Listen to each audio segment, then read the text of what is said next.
As a fitness professional, you know the joy of helping others, and you know it's more than just fitness. We're training the whole person. Wellness coaching provides expertise that goes beyond fitness and nutrition. It's a holistic approach to helping others become their best selves while reaching their goals. To us, there's no greater joy than that. Join the fitness leader. Become a fitness leader. Become a certified wellness coach. Go to nasm.org/wellness.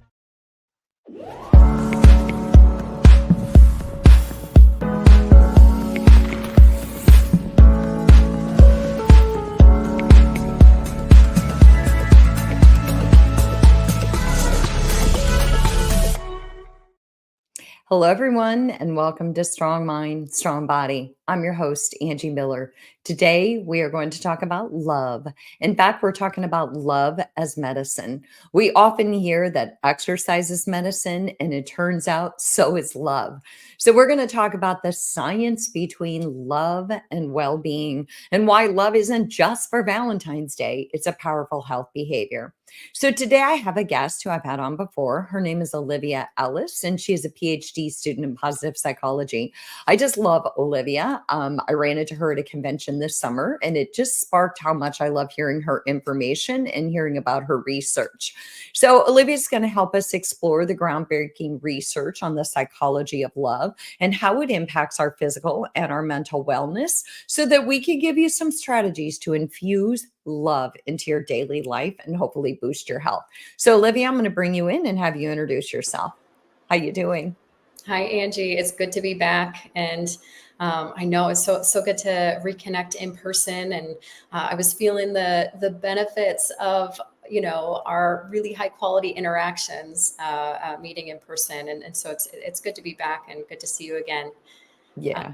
And to talk about love. So, I know that that is such a big part of the research that you're doing. And I find it super fascinating because we talk about love just in loose terms. I love food, or I love going to this restaurant, or I love this person. But what about love as medicine? There's a saying that love is as vital as food and water. And it's kind of a bold statement. And I think so is love as medicine. So what are kind of the physiological mechanisms behind love's impact on our health? Totally. And I think what you're mentioning there, for the longest time, there's been a huge delay in the research on love for mostly what you've been mentioning, right? That we use the term love very loosely in the English language. And it means in different languages, they use the term love. They have different terms for, describing love for a family member, describing love for a romantic partner. And so we also in the English language use the term love to refer to, I really love my favorite food.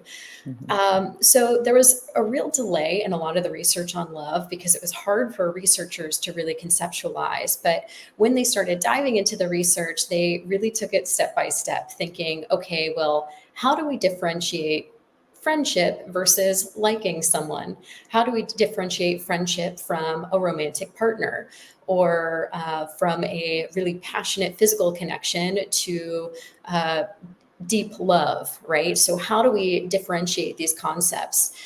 Now, when we're looking at love, there are, and how researchers are defining it now, and how it can affect someone's health, we can think of it through really three main mechanisms. And one being, looking at like the physiology of someone, the biology. How is it affecting them within their physiology?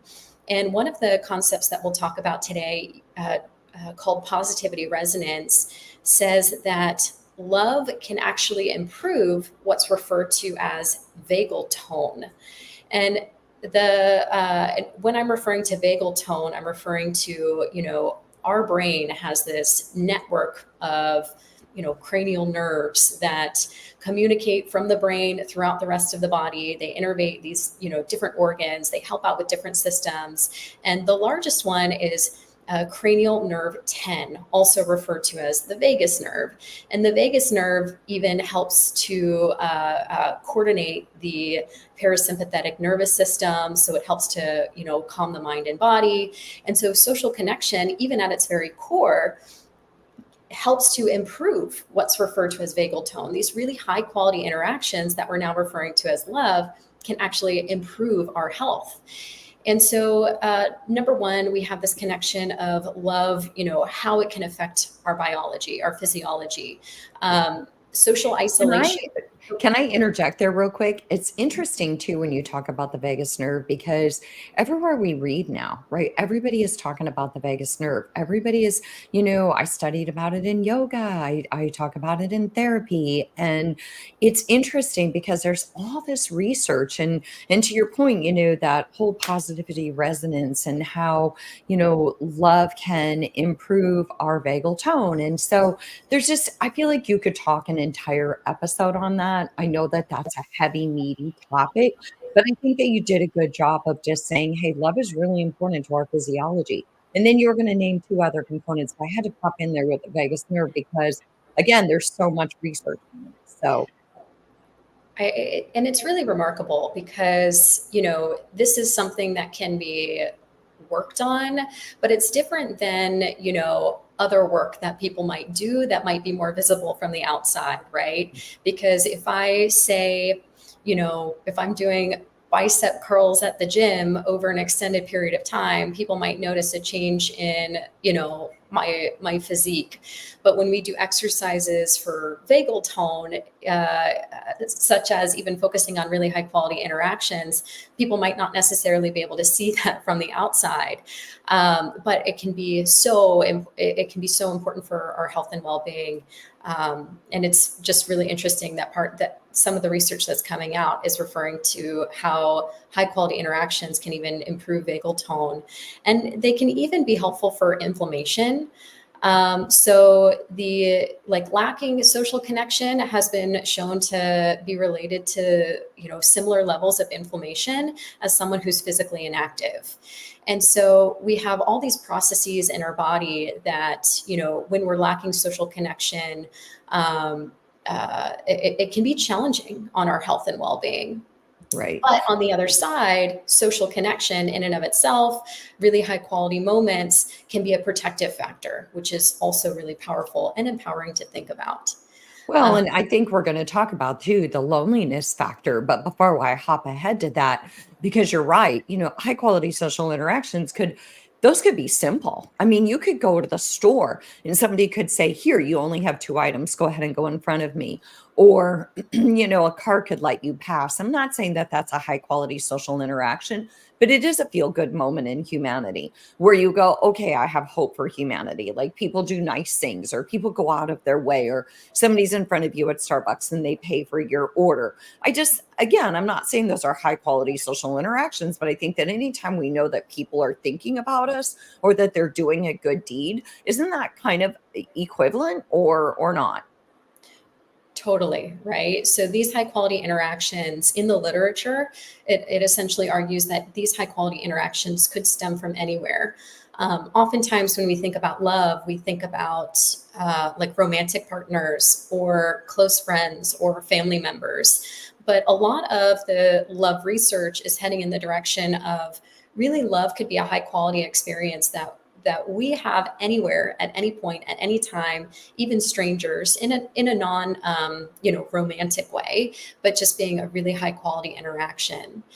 And so when we're thinking about how it affects our health, our biology is one, but it can also affect our psychology. So like social connectedness or really high quality interactions can be a huge source of meaning, right? So when researchers ask people, what are sources of meaning in your life, typically these really high quality, the relationships in our lives tend to be one of the top reasons or things that provide meaning, these relationships.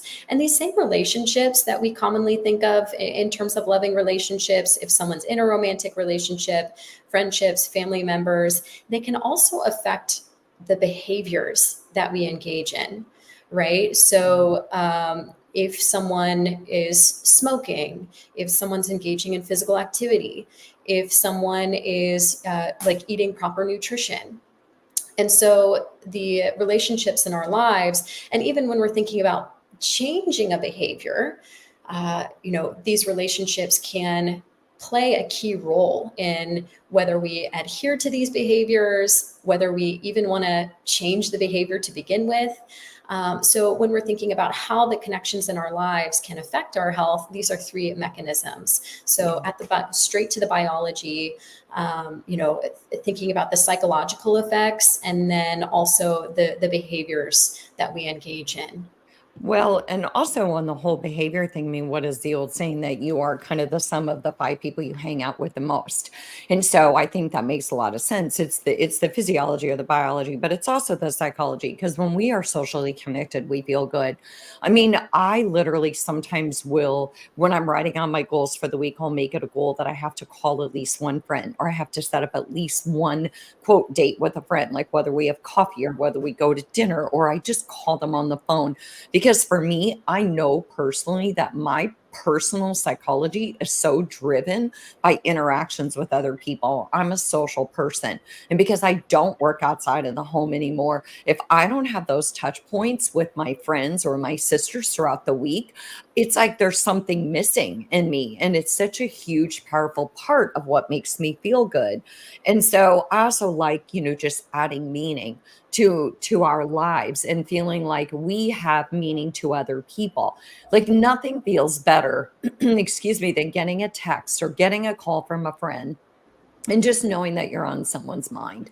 So I love all that. Thank you for sharing that. And then no pun intended, love. But Olivia, let's get to the loneliness part because you mentioned that loneliness is predictive of premature death. As much so as smoking a pack of cigarettes a day. So that's a huge implication, especially I know we talk about it a lot with older adults, but what about all of us, right? I think that love and connection is powerful for all of us. I know that as we get older, we get more isolated. And so it becomes very powerful to avoid dementia and so forth. But tell me about that whole loneliness being similar to smoking a pack of cigarettes a day. Yeah, there's been a big push when we're thinking about public policy and creating systems of connection. The United States Surgeon General in 2023 pretty much created this statement that said, hey, we need to start focusing on social connection because a lot of the research that's coming out about it is essentially arguing that when we look at the data, that loneliness is pretty much equivalent to or more dangerous than smoking about 15 cigarettes a day.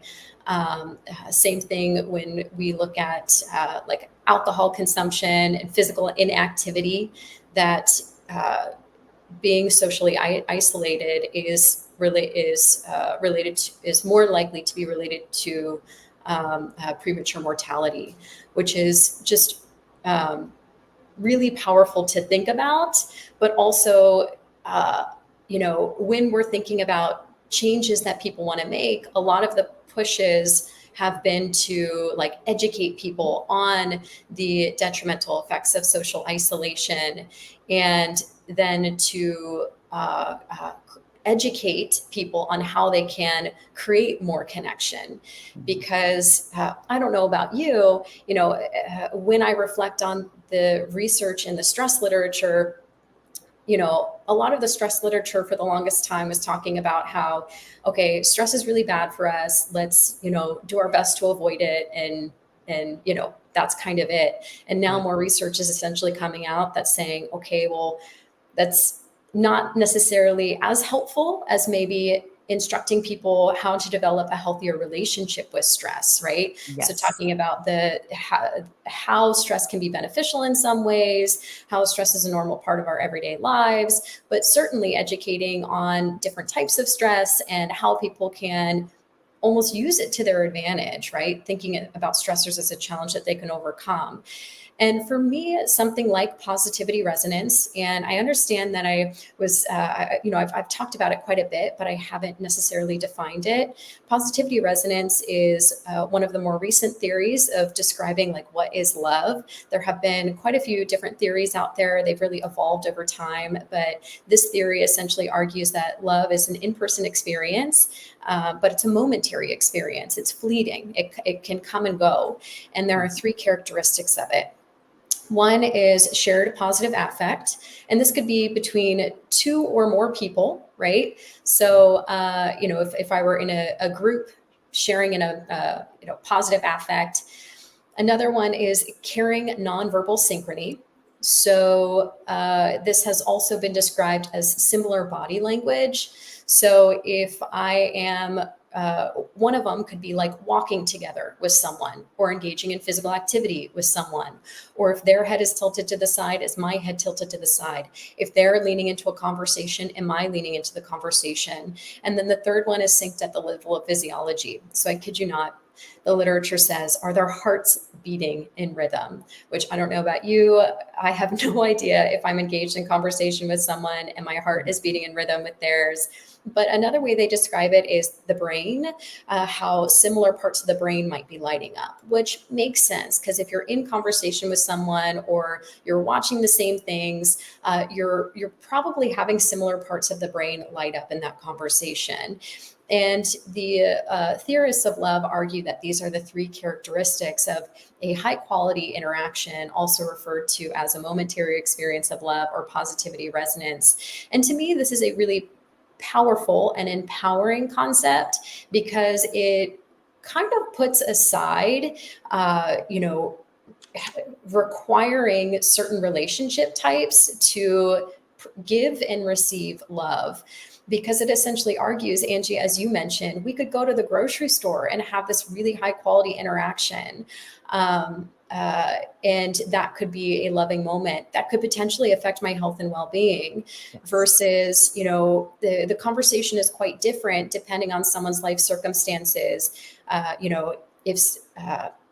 For example, for myself, I'm currently not in a romantic relationship. I live in California, but most of my family is on the East Coast. Now, I promise I have friends out here, but the common sources of love that people might think of, I don't have direct access to, right? But for me, creating loving moments, I'm not limited to that according to this theory, where again, I could go walking through my neighborhood and, wave to a neighbor and maybe it creates some sort of small talk with my neighbor. And that has the ability to have an effect on my health and well-being. So for me, this is kind of, that's a really empowering approach and a really empowering way to educate people that, thinking about it one high quality experience at a time, and how we can essentially lean into these moments anywhere. Well, and I think that that's important that you shared all that, Olivia, because to your point, not everyone out there has a partner right now and has that quote traditional form of love. And also, let's be very frank. I mean, even if you have a partner, even if you have a lifelong partner, it doesn't mean that the health of that relationship is what everyone would want it to be. So, and I say that just to say that we can get that positivity resonance. We can get that feel good feeling by daily interactions with other people. I also, when I was writing that out, when I was writing out what you were saying about positivity resonance, you said that any in-person experience and there's a shared affect. So both people are enjoying being there. Both people feel the love, if you will, in the moment of sharing that experience together. And then also you mentioned like similar body language, and it's interesting. I don't know when you watch couples walk by and so forth, I feel like you can determine who is super connected, or even girlfriends when they're laughing and talking versus both of them on their phones. I think that all of those things signify to your point that we don't have to have, and this is what I really wanted you to get to today. We don't have to have traditional partnership to feel love and to experience love and to have the health benefits of love. And I feel like there was something else that you mentioned, Olivia, that I really want to tap into. In our world, we're so used to telling people the negative effects if you don't sleep well, the negative effects if you have too much stress in your life. But seldom do we twist or spin the narrative and say, how about we stop shaming people? Obviously, I know it's not good if I don't sleep. Obviously, I know it's not good if I stress too much. Obviously, I know it's not good if I don't eat the right foods. But what if you gave me a reframe and you said, and you know what else is even amazing is that if you mitigated that stress or you balanced that stress by having interactions with girlfriends, or you balance the bad food by making sure that you also get proper nutrients. I'm not saying that it erases stress or that it erases the bad decisions of the food that we're making, but gosh, it sure makes a powerful difference. And I think that that's what you're saying here. Let's teach people how to be social and the benefits of being social instead of scaring the life out of them. Because believe me, I've read, before I had you come on here, I read a lot of information about basically why we should all be partnered. And I'm like, no, I call BS on that, right? I think that there's a lot of reasons why we can get that sense of partnership and that sense of connection through other ways than romantic relationships. But before I turn the mic back to you, Olivia, I want to do a quick reset. So I'm Angie Miller, and this is Strong Mind, Strong Body, and we're talking about love as medicine. Probably one of my favorite topics to talk about, because who doesn't want to talk about love? I find myself getting excited and smiling just thinking about it. And my guest is Olivia Ellis, and she's a PhD student in positive psychology doing a lot of research on love. So, Olivia, you just tapped into loneliness and how we can mitigate loneliness by having these social interactions. And I find, like, for those of you out there who have animals, every morning when I walk my dog, every evening when I walk my dog, I run into neighbors. I have feel good conversations with my neighbors. And I'm like, oh, there, I filled my bucket. Right. So, um, before we move on, Olivia, is there anything you want to say about that? That I might have, I don't want to move on too quickly. If there's something more you want to add to that. I really appreciated that you brought up even quality of relationships, because when we're thinking about behaviors and how, if someone is in a romantic relationship and, but again, emphasizing what you were saying, that feelings of connectedness can also come from other sources. That even if someone is in a romantic relationship, the quality of that relationship can have a variety of effects on whether someone's adhering to a particular health behavior. So one intervention that looked at couples and trying to create essentially a game plan to increase physical activity levels, there was some moderate evidence when when couples were creating a program together for one person to increase their physical activity levels. But what was interesting is that when relationship satisfaction was low and couples created the game plan together, it was actually related to a decrease in physical activity for that person. And when you compare that also to individuals who, again, in those relationships where relationship satisfaction is low, if someone was to create a physical activity program on their own, separate of their partner, that would be related to an increase in their physical activity levels. So, we have these differences even when we're doing interventions that target these health behaviors. We can't necessarily assume if someone is in a partnership that, that the quality of the relationship is high, and therefore the interventions that we would do for an individual might be different, even if we're looking at how a couple might support.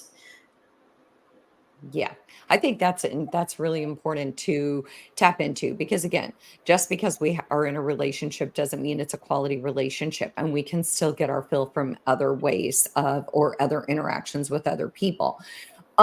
So I know that love research, to your point, is kind of still in its infancy.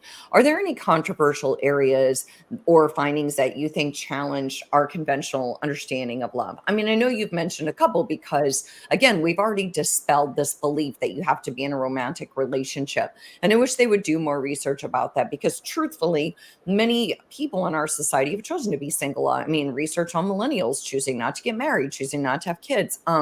Instead of shaming and saying, oh, they should be doing this, how about just giving them some profound research that says you don't have to do things the way we've always done them? So, are there any other things that challenge conventional wisdom about love? Yeah, the this theory is, I would argue, is still in its infancy. It's a relatively new theory, and it essentially argues that love can only be an in-person experience and only between people currently. But other literature that's out there talks about how, as you mentioned, animals can be a source of love, right? So in research that I was a part of and research that my advisor did, we essentially, the question was essentially asked of, what do you think the general population views as loving?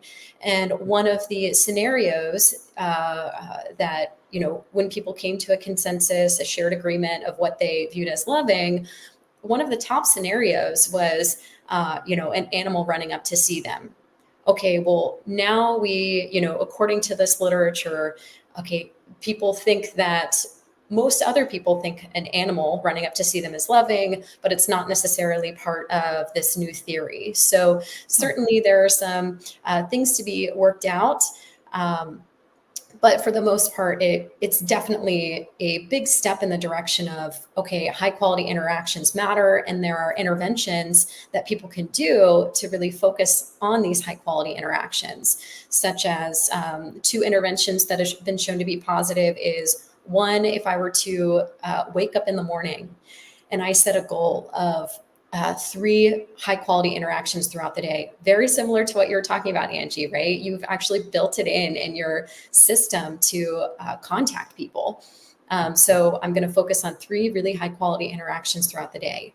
Or if at the end of the day, I simply reflect on my day and I look for those high quality interactions, and how that's been shown to be beneficial.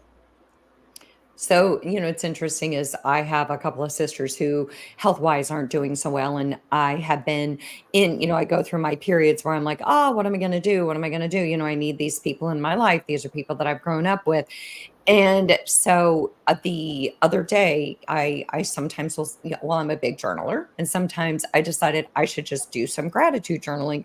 And I wrote down how many interactions I had had literally throughout the week, how many times I had gotten together with a friend, how many phone calls I had made, even down to the text of how many times I had received text from somebody that I cared about. It really made me shift my inner narrative on, yes, it is terribly sad to lose people. And yes, there are other things in your life. And yes, you can make the most of your time with the people that you care about right now. But really, what it did was made me want to make the most of the time that I have with people right now. And also to really tap into how much am I making an effort to connect with other people. And so I guess what you're saying is I'm already doing it and I'm putting into practice. And I think it makes a big, big difference. Because if you set an intention to reach out with people and make sure you have connection every day, I think it can be very, very powerful. So, yay! I'm glad that I'm on the right path and that you're giving people tools that they can do, that they can kind of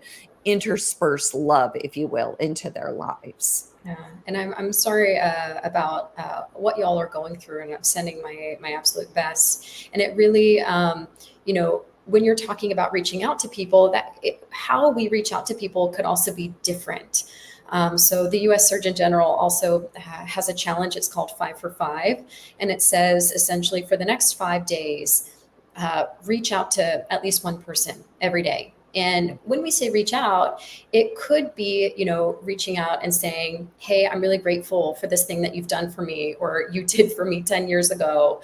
But it could also be reaching out for support, saying, hey, I'm struggling with this, and contacting someone in that capacity as well. Yeah. I think that that's important, and I think that sometimes when people get very lonely or they're going through a really bad time, they're always afraid of burdening people. The number one thing that I hear from clients is, I will say, "Who's your support system?" They'll tell me, and then I'll ask, "Have you shared this concern?" "No, I don't wanna burden them."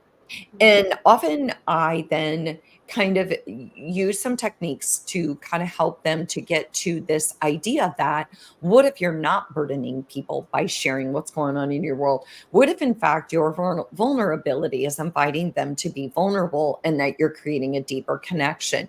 And that oftentimes people get so caught up in their own stuff that hearing about the fact that other people are going through stuff, not because misery loves company, but because then they know, hey, you know what? They're reminded everybody goes through stuff in this world and everybody goes through difficult situations. So I think that's good. I think we too often worry about burdening people when in fact people are probably on standby going, I wish she would open up to me. I can tell there's something going on or whatever it might be. So Olivia, I have another question for you. If love is kind of a health behavior, and if we can improve the health behavior, and we know that doctors are now saying, hey, you should try exercise because exercise is really good for you.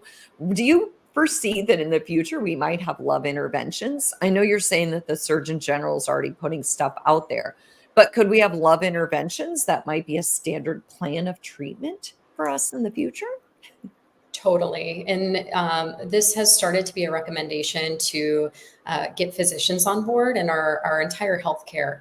That also means getting more recognition when it comes to, even insurance, right? How, as part of our health insurance, it should be built in that people are the ability to seek out social connection. So they're trying to get physicians on board, and then also, even at the level of public policy, also trying to get, thinking about, okay, well, where are places people are going? Well, school systems, right? So what can school systems do to create more connection within their curriculum, right? Through partner activities. Same thing with workplace environments. What can leaders in workplace environments do to create more workplace connection? Because, and it's beneficial for everyone. It's yes, it's important for an individual, for their health and well-being, and to be potentially a prescription for an individual and their health and well-being.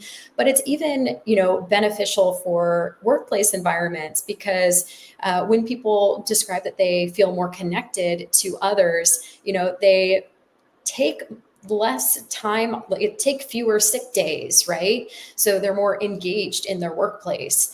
And so it's really kind of a win across the board for everyone. But certainly there have been made arguments for physicians having it be a part of their prescription, and educating physicians on the benefits of social connection.